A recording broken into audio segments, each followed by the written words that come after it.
안녕하세요. 고려대학교 산업경영공학과 석사과정 이윤승입니다. 제가 오늘 리뷰할 논문은 욜로 9000 Better, Faster, Stronger 입니다. 이 논문은 2017년 CBPR에서 소개되었습니다. 참고로 이 논문은 욜로 버전 1의 후속 논문으로서 욜로 버전 1보다 성능을 좀 더 개선하고 속도 측면에서 더 빠른 모델을 제안한 논문입니다. 먼저 욜로 버전 1에 대해서 간략하게 짚고 넘어가도록 하겠습니다. 욜로 모델은 대표적인 원 스테이지 오브젝트 디텍터입니다. 다른 RCNN 계열과는 달리 인풋 이미지로부터 다이렉트하게 그 바운딩 박스의 위치를 찾아낸다는 점에서 원 스테이지라고 부릅니다. 그 과정을 조금 더 자세히 살펴보면 인풋 이미지를 어떤 그리드 셀로 나누고 그리고 이 각 그리드 셀마다 비계의 바운딩 박스를 예측하게 됩니다. 그 예측값은 바운딩 박스의 중심인 x, y, 그리고 그 박스의 너비와 높이인 w와 h, 그리고 그 컨피던스 스코어인 pc로 표현됩니다. 또한 이 한 그리드 셀에서는 클래스 프로버빌리티가 한 개가 나오게 됩니다. 여기 제가 적어놓은 것처럼 동일한 그리드 셀에서 예측된 바운딩 박스의 경우 같은 값을 가지게 됩니다. 이 예시에서 보시는 것처럼 하나의 그리드 셀에서 나온 바운딩 박스 두 개는 X, Y, W, H, PC는 서로 다르지만 동일한 클래스 프로버빌리티를 현재 공유하고 있는 것을 볼 수 있습니다. 이 욜로 버전 1의 한계점은 이제 로컬라이제이션 에러로 인해 성능이 다른 오브젝트 디텍션 방법론에 비해서 낮다는 점이었습니다. MAP가 63.4 정도였지만 이제 욜로 버전 1이 유명해진 이유는 이제 45fps 정도로 매우 속도가 빠르다는 점이었습니다. 참고로 리얼타임 디텍터의 기준은 30fps인 점을 감안해 본다면 이 욜로가 투스테이지 모델에 비해서는 훨씬 성능은 조금 낮지만 속도 측면에서 매우 이점이 있음을 알 수 있습니다. 참고로 이 욜로 버전 1에 대한 자세한 설명은 제가 9월에 업로드한 욜로 버전 1 영상을 참고하시면 더 자세히 알 수 있으실 것 같습니다. 다음으로는 Faster RCNN에 대해 간략히 짚고 넘어가도록 하겠습니다. 이 논문은 원 스테이지인데 여기서 Faster RCNN을 소개하는 이유는 욜로 9000이 아무래도 그 정확성의 측면에서 Faster RCNN에 비해 많이 떨어지다 보니 실험이나 다른 부분에서 이 Faster RCNN을 굉장히 많이 언급하고 있습니다. 따라서 이 Faster RCNN도 이해를 하고 있다면 더 논문을 이해하기 좋을 것 같아 이 장표를 넣게 되었습니다. 이 Faster RCNN은 RCNN 계열인 만큼 투스테이지 오브젝트 디텍터입니다. 투스테이지를 각각 살펴보자면 먼저 첫 번째로는 리전 프로포절 네트워크 단계가 있습니다. 여기서는 슬라이딩 윈도우마다 9개의 앵커 박스를 생성하고 그 앵커 박스 내에서 물체가 있는지 없는지를 클래시피케이션하고 또 그 오브젝트의 위치, 그 바운딩 박스의 리그레션을 계산하게 됩니다. 이를 통해서 물체가 있을 법한 그런 후보군들을 뽑아내는 과정을 먼저 수행하게 됩니다. 이 과정 첫 번째 단계는 그림에서는 이 부분에 해당합니다. 두 번째는 Fast RCNN이랑 동일한 과정을 거치는 단계인데요. 이제 CNN을 통해서 얻은 피처맵에서 Proposed then Region, Proposed then Region이라 하면은 그 아까 첫 번째 스텝에서 얻었던 이 박스들을 의미합니다. 여기에서 기반한 리전 오브 인터레스트로 클래시피케이션과 바운딩 박스 좌표를 리그레션 하게 됩니다. 이 방법론의 경우에는 원 스테이지 디텍터인 욜로에 비해 성능은 높지만 속도가 매우 느립니다. 성능은 보시면 MAP가 73.2 정도로 아까 욜로에 비해서 한 10 정도 높지만 그 리얼타임의 측면에서 본다면은 7fps이므로 매우 느리다는 점을 알 수 있습니다. 아무래도 두 단계로 이루어지고 구조가 더 복잡하다 보니 이런 성능과 성능과 속도 사이에 트레이드 오프 관계가 있는 것 같습니다. 그래서 이제 욜루 9000의 메인 컨트리뷰션을 먼저 짚고 넘어가도록 하겠습니다. 이 논문에서는 사실 두 가지의 모델을 제안하였는데요. 먼저 첫 번째는 욜루 버전 2의 제안입니다. 아까 말씀드렸던 욜루 버전 1의 단점들을 개선해서 연산을 좀 더 빠르고 그리고 또 예측하는 정확도는 높이고자 하였습니다. 그리고 여기서 제안한 두 번째 모델은 욜루 9000입니다. 사실 그 디텍션 데이터로 많이 활용되는 파스칼 VOC나 코코 데이터셋 같은 경우에 그 디텍션 데이터셋 자체가 클래스 개수가 매우 적기 때문에 예측 가능한 클래스의 개수 또한 매우 적습니다. 그래서 이 부분을 조금 새로운 학습 과정을 도입하여서 이제 9,000개의 오브젝트까지 구분해낼 수 있는 그런 모델을 만들었다라고 해서 욜루 9000이라는 이름을 짓게 된 것 같습니다. 그래서 좀 자세히 살펴보면 클래시피케이션 데이터셋과의 조인트 트레이닝을 통해 존재하지 않는 오브젝트 클래스에 대한 예측도 가능해졌다라고 메인 컨트리뷰션을 이야기하고 있습니다. 그리고 마지막으로는 이 논문에서는 새로운 클래시피케이션 네트워크인 다크넷 19를 통해서 성능을 향상시키고자 하였습니다. 그래서 여기서 얘기한 것을 수치적으로 조금 확인해 본다면 욜루 버전 2 같은 경우에는 욜루 버전 1에 비해서 MAP가 대략 21 정도 향상되었고 FPS는 이제 성능이 조금 향상된 만큼 5 정도 떨어졌는데 성능이 향상된 폭을 비교해 본다면 굉장히 성능과 정확도를 최대한 욜루 버전 1에 비해서 많이 높이려고 했다는 점을 볼 수 있습니다. 참고로 여기서 사용한 이 데이터셋은 파스칼 VOC 2007과 2012년 데이터를 합친 것을 의미합니다. 그리고 여기 보시는 욜루 9000의 결과를 보시면 이제 코코 데이터셋이나 파스칼 VOC 같은 경우에 개의 경우에는 그냥 덕이라고 하는데 여기 보시면 이 클래스가 절먼 셰퍼드 그리고 시베리안 허스키 조금 더 개 중에서도 세분화된 그 레이블로 클래스를 예측하고 있는 것을 확인할 수 있습니다. 이는 욜루 9000의 도입으로 인해 가능해진 것이라 할 수 있겠습니다. 그래서 이 욜루 9000 논문의 전체적인 흐름을 살펴보자면 이제 부제가 better, faster, stronger 였는데요. 여기서 이 better와 faster는 욜루 버전 2를 위한 내용을 담고 있고 stronger는 욜루 9000에 대한 내용을 담고 있습니다. 그래서 먼저 저는 욜루 버전 2의 better와 faster부터 리뷰를 시작할 텐데요. 먼저 better의 경우에는 그 성능, MAP를 향상시키기 위해서 했던 노력들입니다. 여기 보시면 그 개수에서도 차이를 보실 수 있듯이 성능을 높이기 위해서 굉장히 많은 노력을 한 것을 볼 수 있습니다. 그리고 속도를 빠르게 하기 위해서는 다크넷 19, 아까 말씀드렸던 그 새로운 클래시피케이션 네트워크였는데요.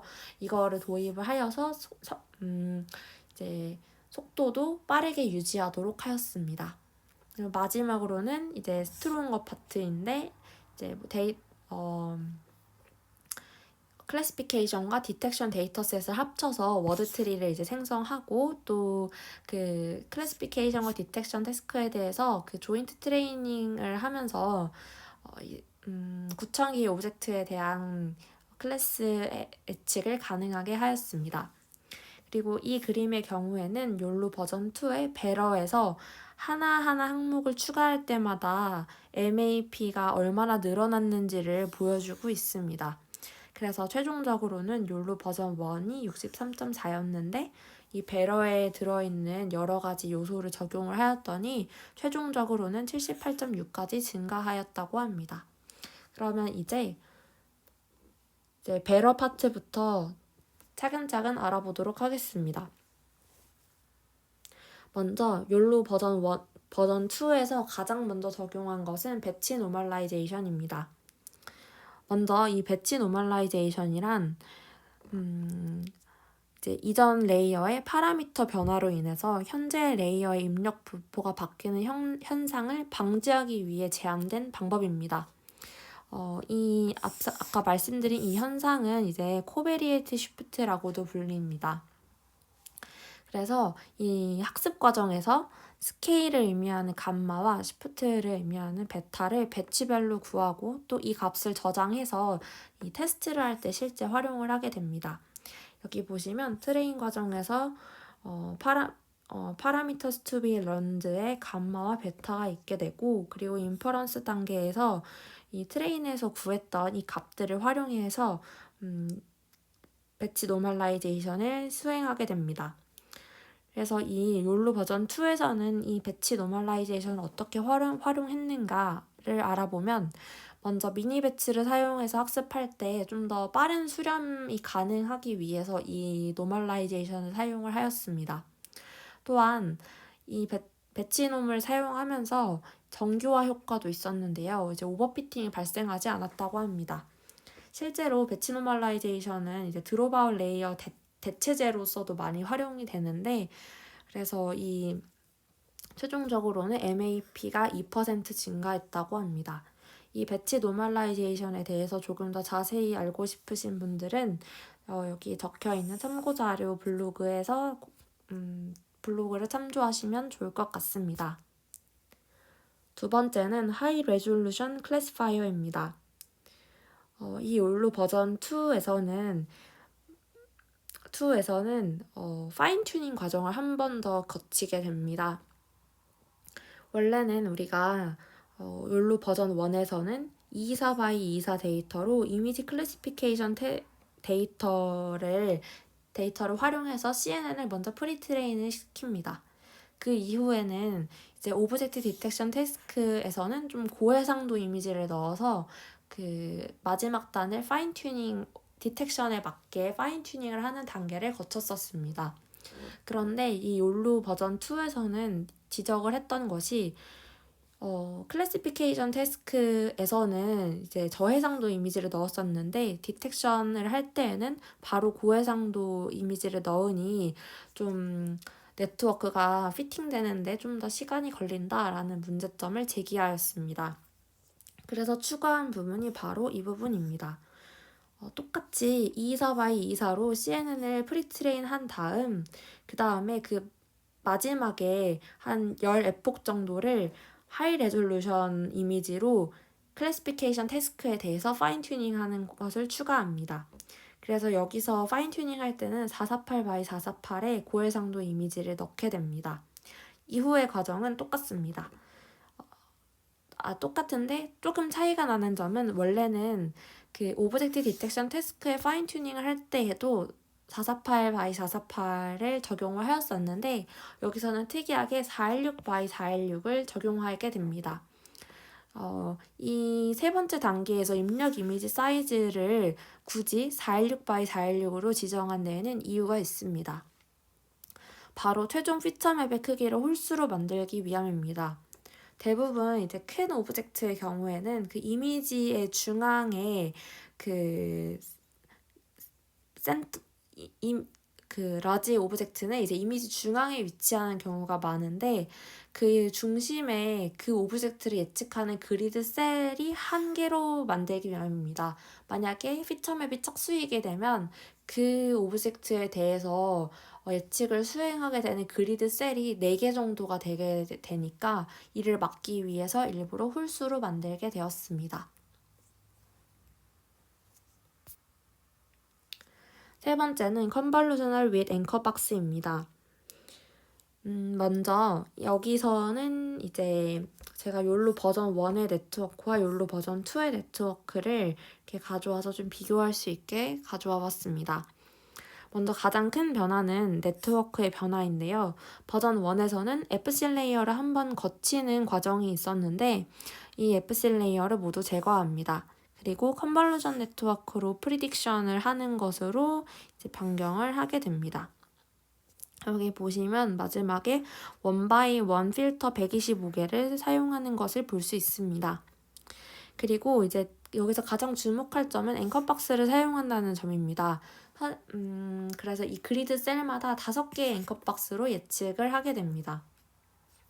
이를 통해서 MAP는 오히려 좀 떨어졌습니다. 0.3 정도 떨어졌지만 그 리콜이 81%에서 88%로 증가하였다는 점에서 굉장히 큰 의의가 있다고 이 논문에서는 밝히고 있습니다.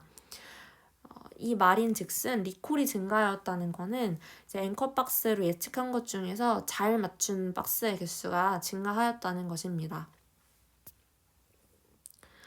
그래서 이 과정에 대해서 조금 더 자세히 알아보도록 하겠습니다. 먼저 이 앵커 박스는 사실 그 페스터 RCNN의 RPN, 즉 리전 프로포절 네트워크에서 연산되는 앵커 박스에서 착안한 개념입니다. 일단 이 원본 이미지에서 욜로 버전 2도 똑같이 원본 이미지를 S/S 그리드로 나눕니다.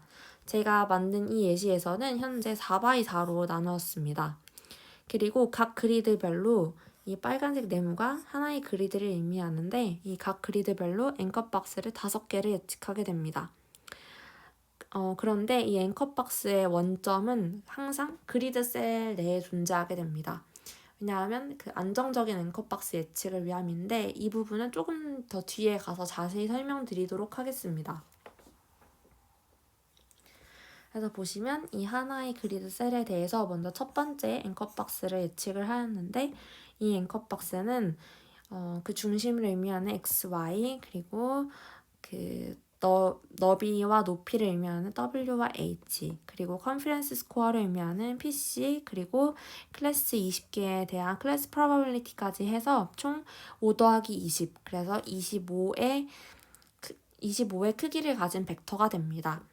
이제 이것을 5번 반복을 할 것이기 때문에 이 클래스 프로바빌리티 부분을 그냥 간략하게 C 하나로 표기하였습니다. 하지만 이제 이 전체 벡터의 크기는 25임을 기억해 주시면 될 것 같습니다. 그래서 이제 앵커 박스 두 번째로 이 그리드 셀에 대해서 예측을 해 보았는데 이 경우에도 마찬가지로 X, Y, W, H 그리고 컨피던스 스코어 그리고 클래스 프로바빌리티까지 해서 25개의 벡터가 또 생성되게 됩니다. 이 과정을 전체 5번을 반복을 하게 되면 이제 앵커 박스 5개에 대해서 25개의 벡터가 생기게 되니까 그 길이가 125개가 됩니다. 그래서 아웃풋 텐서의 경우에는 그 피처맵의 크기가 이제 13x13이고 그리고 13x13 그리고 125가 되게 됩니다. 그리고 또 욜로 버전 1과는 달리 앵커 박스 별로 이 클래스 프로바빌리티를 계산하게 됩니다.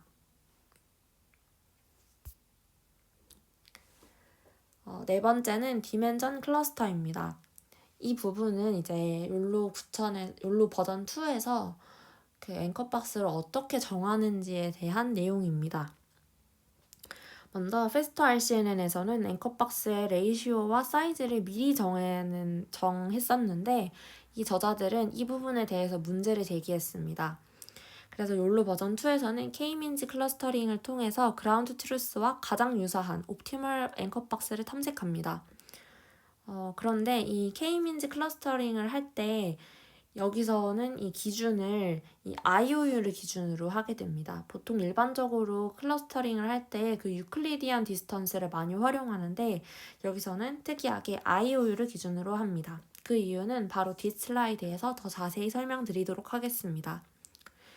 그래서 구체적인 방법을 살펴보자면 오브젝트 디텍션 데이터셋을 사용했을 때 그 생성한 앵커 박스들로 그 클러스터링을 수행하게 됩니다.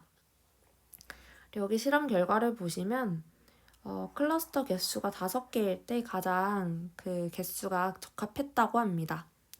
그리고 데이터 셋별로 앵커 박스 사이즈와 크기의 차이가 존재했다는 것은 이제 이 두 번째 그림을 통해서 확인할 수 있었는데요. 여기서 보시면 그냥 회색 박스가 파스칼 VOC 2007년 데이터이고 그리고 여기 살짝 보라색으로 되어 있는 앵커 박스는 코코 데이터셋입니다. 그래서 조금 더 그 사용하는 데이터셋에 더 적합한 앵커 박스를 찾고자 하는 그런 방법이었다라고 생각하셔도 될 것 같습니다. 그리고 이 박스를 생성을 할 때에 이 클러스터 IOU가 여기서 사용한 방법이고 앵커박스는 FastRCN에서 사용한 방법인데 에버리지 IOU를 비교해보니 오히려 더 적은 개수의 앵커박스를 사용했음에도 이 논문에서 제안하는 방법이 더 좋았다고 합니다. 그래서 아까 말씀드렸던 그 K-민즈 클러스터링의 기준을 유클리디안 디스턴스를 사용하지 않고 IOU를 사용하는 이유를 설명드리도록 하겠습니다. 만약에 이 앵커박스의 중심점 간의 거리로 계산을 하게 된다면 사실 여기 있는 이 GT박스와 이 앵커박스가 있을 때 왼쪽이 좀 더 그 IOU가 크고 실제로 더 유사해 보입니다. 그런데 중심점 간의 거리로만 비교를 하게 된다면 오른쪽의 유클리디안 거리가 훨씬 더 작기 때문에 이 앵커박스를 클러스터링 하는 데 있어서는 IOU를 기준으로 사용하는 것이 더 적합하다고 합니다. 그래서 이제 실제로 유사하지 않음에도 같은 클러스터에 속하게 될 우려가 있기 때문에 그래서 IOU를 기준으로 사용합니다. 다섯 번째는 다이렉트 로케이션 프레딕션입니다. 앵커박스의 각 좌표인 그 tx와 ty의 시그모이드 펑션을 적용을 해서 그리드 셀 내 중심이 위치하도록 합니다. 보시면 이 그리드 셀 내에서 이 중심점이 여기 내에서만 존재하도록 합니다. 이 시그모이드 함수를 쓰게 되면 어떤 값이든지 0과 1 사이의 값을 갖게 되는데요.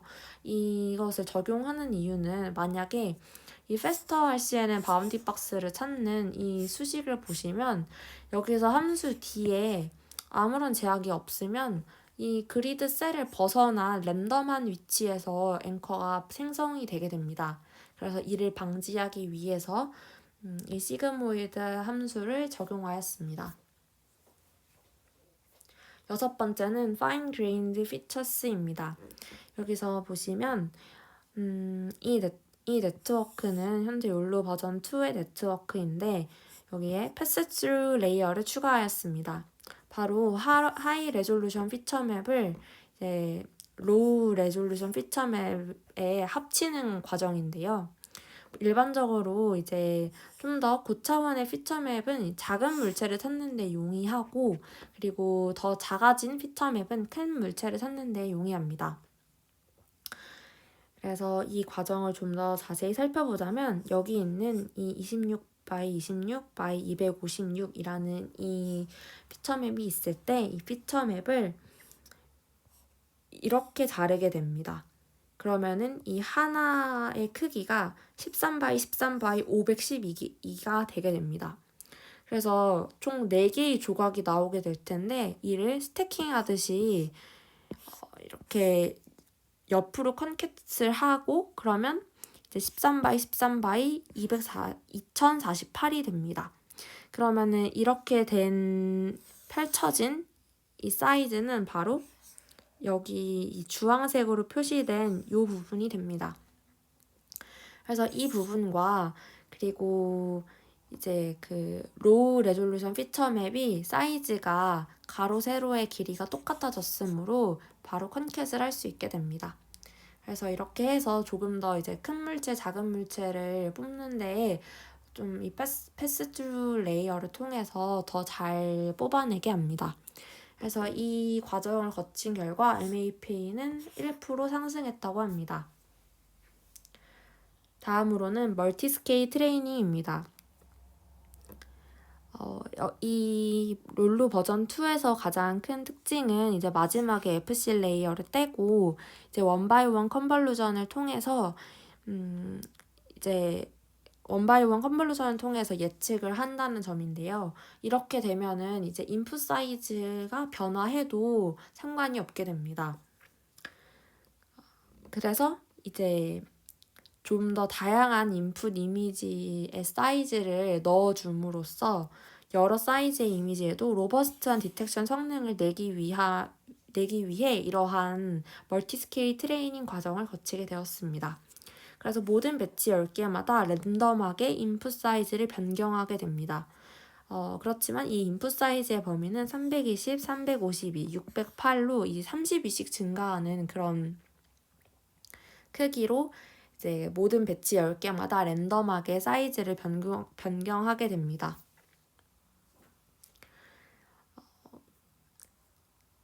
욜로 버전 2의 그 실험 결과를 좀 살펴보자면 먼저 여러 가지 디텍션 프레임워크에 대해서 성능을 비교하고 있습니다. 여기서 사용한 데이터는 마찬가지로 파스칼 VOC 데이터입니다. 보시는 것처럼 욜로 버전 1에 비해서는 전반적으로 MAP가 대폭 상승한 것을 볼 수 있었습니다.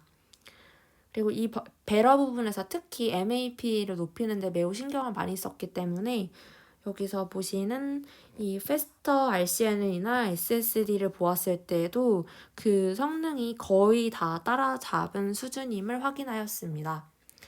그리고 이제 FPS 같은 경우도 크게 뒤떨어지지 않는 기존의 욜로 버전 1에 비해서 크게 뒤떨어지지 않는 그런 결과를 보였습니다. 그리고 이 우측 그래프는 여기 표로 나타낸 것을 조금 더 시각화하여서 표현한 것입니다. 여기 보시는 것처럼 일반적으로 FPS 속도와 MAP의 그 어큐러시 간의 트레이드 오프는 계속 존재함을 확인할 수 있습니다. 그리고 여기에 싣지는 않았지만 코코 데이터셋을 활용하여 실험을 하였을 경우에는 SSD, Faster RCN은 욜로 버전 2 순서로 성능이 좋았습니다. 여전히 좀 더 성능의 측면에서는 SSD나 Faster RCN 같은 디텍션 프레임워크가 더 성능이 좋았습니다. 다음으로는 이제 Faster 파트입니다. 앞서 말씀드렸다시피 이제 이 욜로 버전 2의 속도 또한 더 빠르게 만들기 위해서 새로운 네트워크를 제안하였습니다. 그래서 VGG16만큼 정확하면서 구글넷처럼 빠른 컨볼루셔널 뉴럴 네트워크를 제안을 하였습니다. 여기 위에 보이시는 것은 이 다크넷의 그 레이어 구조를 시각화한 것인데요. 보시면 이제 컴브 레이어가 19개가 있고 맥스플링 레이어가 5개로 구성됩니다. 그래서 이 VGG16과 유사하게 3x3 필터를 사용해서 더 깊은 네트워크를 쌓을 수 있도록 하였고, 그리고 이 네트워크인 네트워크 구조를 쓴 다음에 글로벌 에버리지 풀링을 사용했습니다. 이 글로벌 에버리지 풀링을 사용하면 파라미터를 감소하는 데 굉장히 큰 도움이 됩니다. 그리고 마지막에는 이 원바이원 필터를 통해서 이제 피처 리프레젠테이션을 더 압축하는 그런 효과를 갖고 왔습니다. 여기는 이제 여러 가지 CNN의 그 파라미터 수와 그리고 그 어큐러시 클래시피케이션 태스크에 대한 어큐러시를 비교를 해보았는데요. 먼저 VGG16 같은 경우에는 그 연산량이 굉장히 큽니다. 연산량이 크지만 대신 탑5 어큐러시가 90%로 성능이 굉장히 좋은 편에 속합니다. 그리고 욜로 버전 1에서 사용한 좀 변형한 구글넷의 경우에는 연산량이 굉장히 작고 그 대신에 이제 탑5 어큐러시의 경우에는 88%를 기록하였습니다.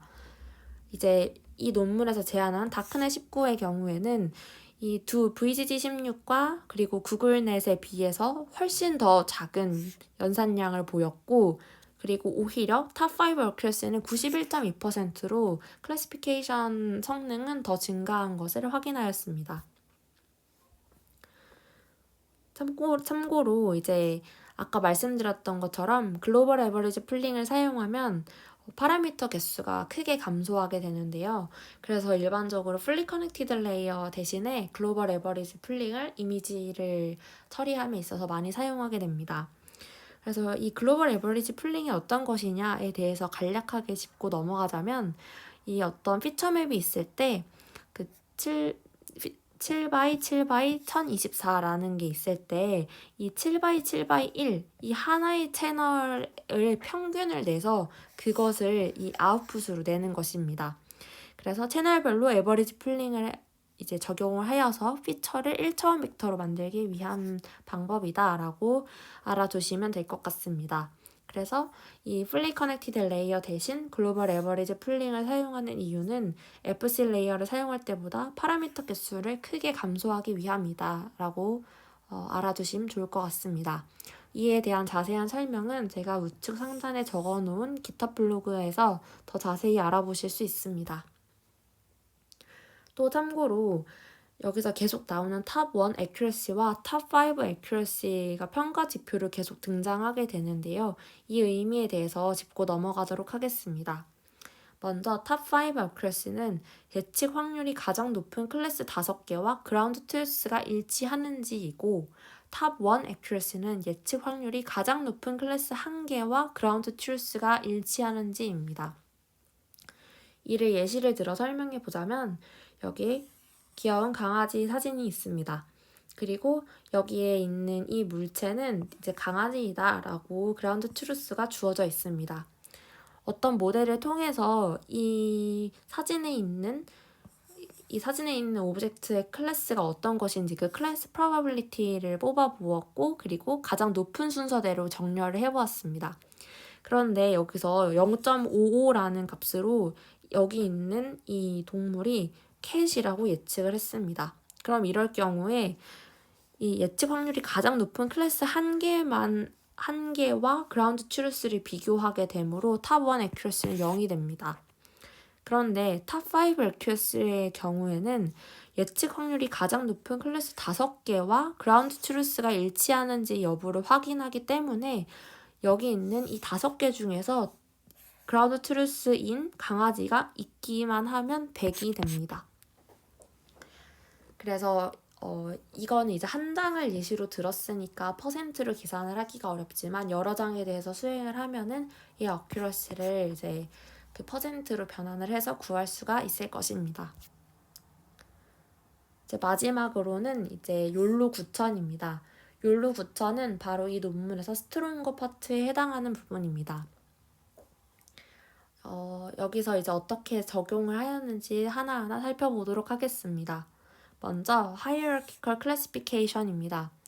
먼저 우리가 여기서 주로 사용하는 이 이미지넷의 경우에는 그 이미지넷의 라벨은 워드넷 기반으로 구성되어 있습니다. 그런데 이 워드넷은 다이렉티드 그래프 형태이고 현재 트리 기반이 아닙니다.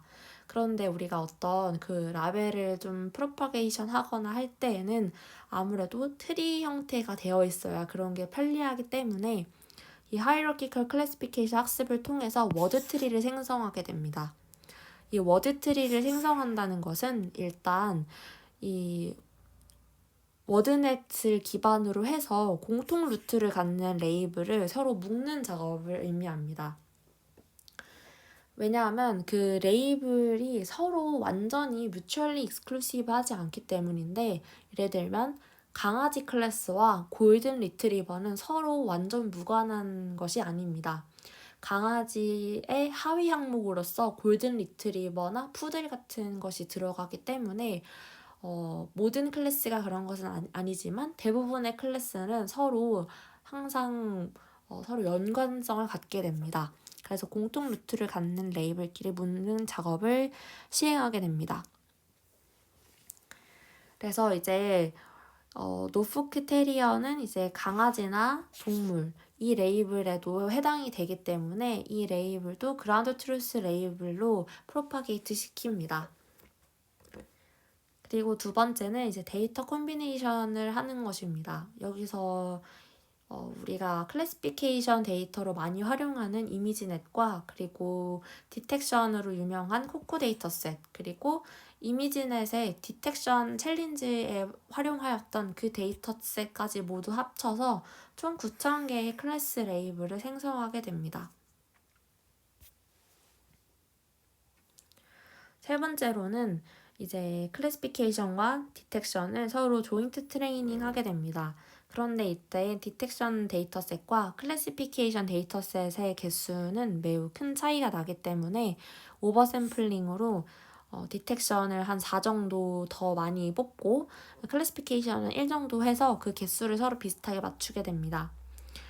그래서 이 디텍션 데이터셋 같은 경우에는 그 클래시피케이션과 바운딩 박스 리그레션에 대해서 모두 다 그 로스를 프로파게이트 하고, 그 클래시피케이션 데이터셋의 경우에는 바운딩 박스에 대한 정보는 없기 때문에 그 클래시피케이션 로스에 대해서만 프로파게이트를 진행하게 됩니다.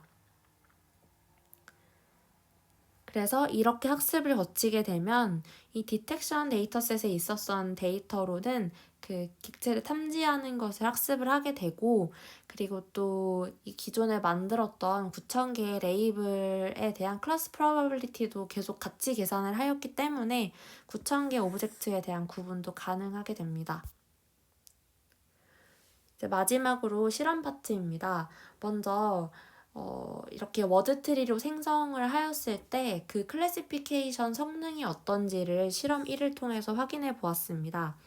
여기서 사용한 데이터셋은 1000클래스 이미지넷입니다. 워드트리를 다크넷 19로 이제 분류 성능을 검증을 하였는데, 탑1 애큐러시가 71.9% 정도였고 탑5 애큐러시는 90.4%였습니다. 그리고 이제 여기서 소프트맥스 값을 계산을 할 때 같은 부모 노드로부터 나온 노드끼리 소프트맥스를 계산하여서 그 프로바빌리티를 계산한 점이 특징입니다. 앞서 보시면 기존 이미지넷에서는 그냥 전체 클래스에 대해서 소프트맥스를 적용한 것에 반해 이 워드 트리를 구성한 후에 소프트맥스를 계산할 때는 이제 그 같은 부모 노드를 갖는 것끼리 소프트맥스를 계산하였습니다. 그리고 실험 두 번째는 오브젝트 디텍션에 관련된 것입니다. 여기서 사용한 데이터셋은 이미지넷 중에서 그 디텍션 태스크에 사용하는 데이터와 그리고 코코 데이터셋입니다. 그래서 9,000개의 클래스로 워드트리를 구축한 후에 욜로 버전 2를 학습합니다. 이렇게 하였을 때 디텍션 성능은 16에서 19.7 MAP가 나왔습니다. 주로 동물 클래스의 성능은 좀 좋았고, 반면에 클로징이나 이퀴먼트의 성능은 낮았습니다. 그리고 또 트레인을 할 때 등장했던 클래스 레이블 44개에 대해서는 성능이 굉장히 좋았지만 그렇지 않은 클래스의 경우에는 성능이 낮았다고 합니다. 여기서 보시는 이 결과는 이제 가장 예측이 잘 안 된 예시와 가장 잘 된 예시를 함께 보여주고 있는데요. 여기 보시면 어떤 그런 우리가 일상생활에서 사용하는 그런 아이템 같은 경우에는 굉장히 성능이 안 좋았는데, 판다나 팍스, 베어, 타이거, 알마딜로와 같은 새로운 동물에 대해서는 굉장히 성능이 좋음을 실제로 수치적으로도 확인할 수 있었습니다. 네, 욜로 9000에 대한 발표를 마치도록 하겠습니다. 감사합니다.